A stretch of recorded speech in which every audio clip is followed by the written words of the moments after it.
which clearly was indicative of somebody quite important staying there, because it had a living room area, dining room area, facility. It was, you could see the whole ambience was different, and there were a couple of other interleading doors in that suite.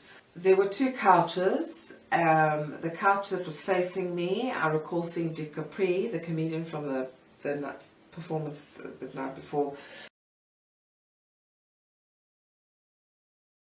was sitting there facing me, and one of the background vocalists, the Blossoms, was sitting next to him.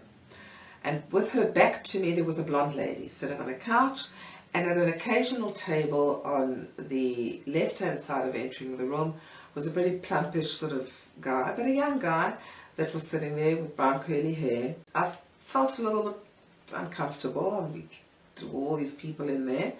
But Dick Capri had a very warm smile, and he, ventured out to me to say, do come and sit down, and he pointed at the couch opposite him.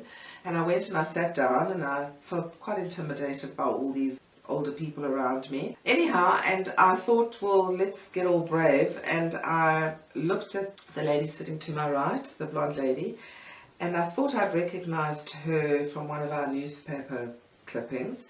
And I asked her, excuse me, are you not Vera Johns, Miss South Africa? Well, I just was so embarrassed, I wanted to cringe and climb under a carpet. I didn't know what to say or do. I wanted to get the hell out of there. It was quite patronizing and very intimidating, to say the least. But at that moment, Tom Jones walked out of one of the interleading, he came out of one of the interleading rooms. He was wearing a white short dressing gown, one of the hotel issue gowns. As he came out of the bedroom, he looked at the young guy sitting at the occasional table, and he came out singing, "Hey Fatty Boom Boom, Sweet Sugar Dumpling." And the guy looked at him and went, "Oh, come off it, Dad," kind of thing, So they were having a playful little, clearly a personal session. I was taking all of this in because I thought, wow, this guy looks quite little next to what we had seen on stage, which was really larger than life. In those days, it was habit to carry little Instamatic cameras, as today everybody has a smartphone that's got a camera on it, and then we had our cameras on us. We used to take snapshots everywhere.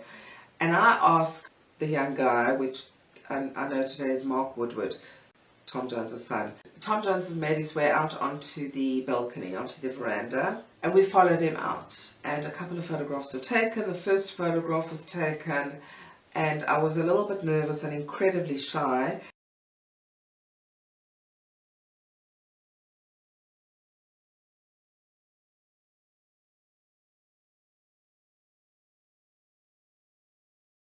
So anyhow, the couple of photos were taken, and he disappeared back inside. So my gut was just getting me to get out, and as I made my way towards the door, his son came out of one of the interleading doors and gave a thumbing kind of action with his hand, a motion to say, and said to me, "My dad would like to see you in here."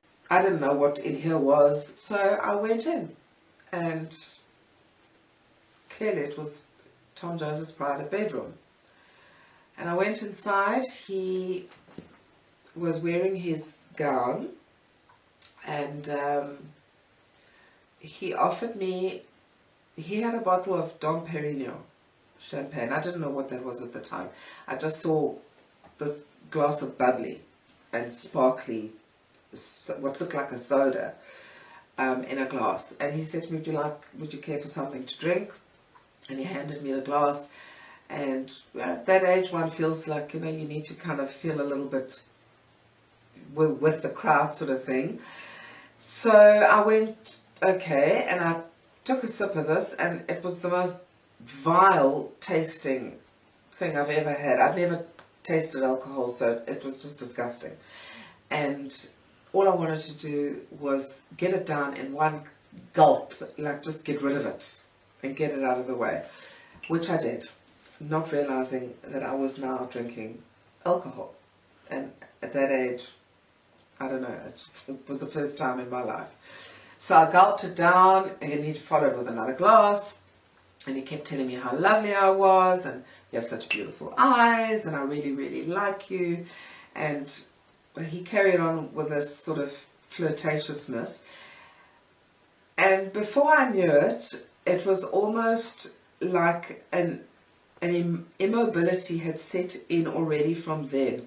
He had me down on the bed, and in a one fell swoop, all I knew is that his gown was off, and I was wearing a one-piece, what we called a boiler suit, a jumpsuit. In those days, he had zipped it down, and what had started as being very affectionate and safe almost, I would say, was suddenly becoming incredibly painful and forceful, not comfortable. I was very confused. Didn't understand what was going on, and I couldn't understand where this pain was coming from. It was just beyond me. But I was also very numb, and I found myself that I couldn't move, and all I heard repetitively, he kept saying to me as he was pinning me down, relax, relax, it won't hurt if you relax. Those words have just stuck with me over the years. I never understood at the time what he was trying to say at all. So the other memory that I have is that, of course, today at my age now, you learned through life, and education has got you to a level that you understand people's expressions, etc. And in those years, I was very naive, I was very young, I'd never been with a guy, I'd never Frenched kissed, I didn't know what the term meant, and I couldn't understand the grimace and at this pained look in his face. What I didn't understand or realize is that he was probably climaxing, but it looked painful. And at the same moment that I saw that, I noticed there was a lot of blood on the sheets. And I hit a moment of complete panic, because I thought I had done something wrong. I thought that I had hurt him. I thought with that look, that expression that he had given, and I was so frightened. And I came from a very strict background in that era. My father was very strict with me. Everything was very correct in the home and with the family situation, you know, politically correct, so to speak. So all I knew inside of me was I had to get the hell out of this place. I was really starting to get complete panic. And with that, a moment of clarity just got into my mind, and I came to my senses. And I sat up in one foul swoop and zipped myself up, and I got the hell out of that room. That's all I remember, was just flying out of there. I ran as fast as I could. And as I got out, I remember still flying, going down that corridor and feeling that I could feel that the silence. There was nobody around. I went down, I left the lobby. It was completely dead quiet. And I felt the loneliness already then, that it was encapsulating me. I left the hotel to make my way back to the Shalom Center to try and make the end of the meeting and look as normal as possible. And as I got to the street corner, a panic set in. And I realized I was supposed to go and get an autograph for this game that we were playing, Find a Star, and I never got this autograph.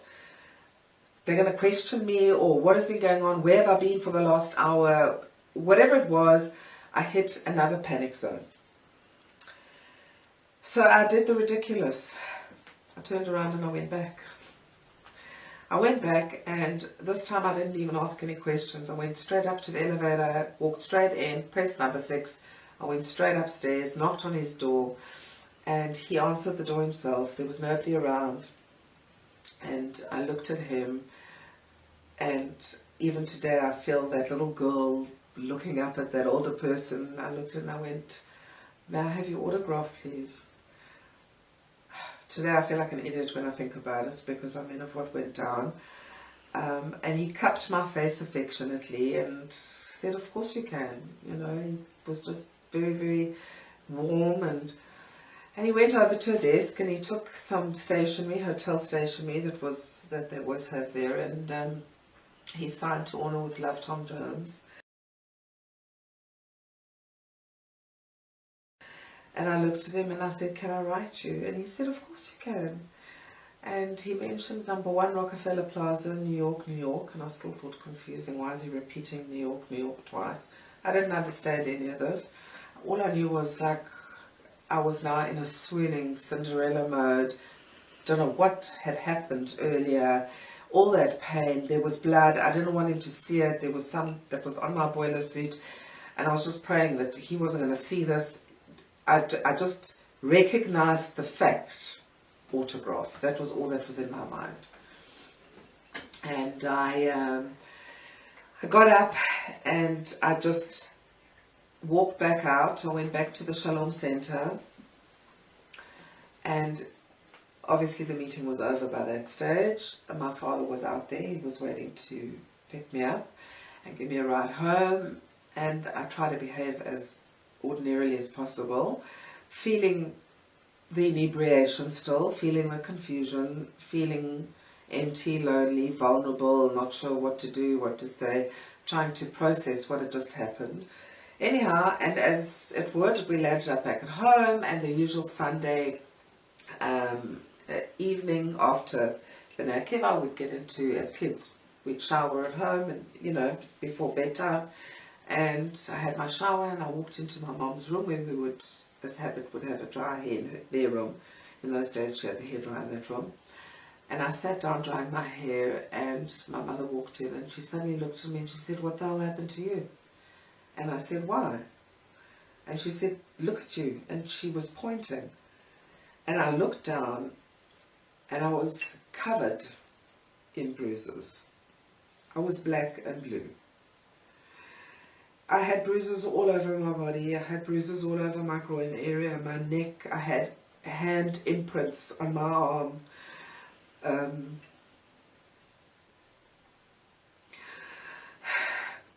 I was trying to understand what happened. I couldn't. And she looked at me and she just said, if your father sees this, he'll kill you. So I just dried my hair and I went to sleep, and I fell into this comatic sleep. I was very frightened of my father, of my parents, of correct behavior in those days.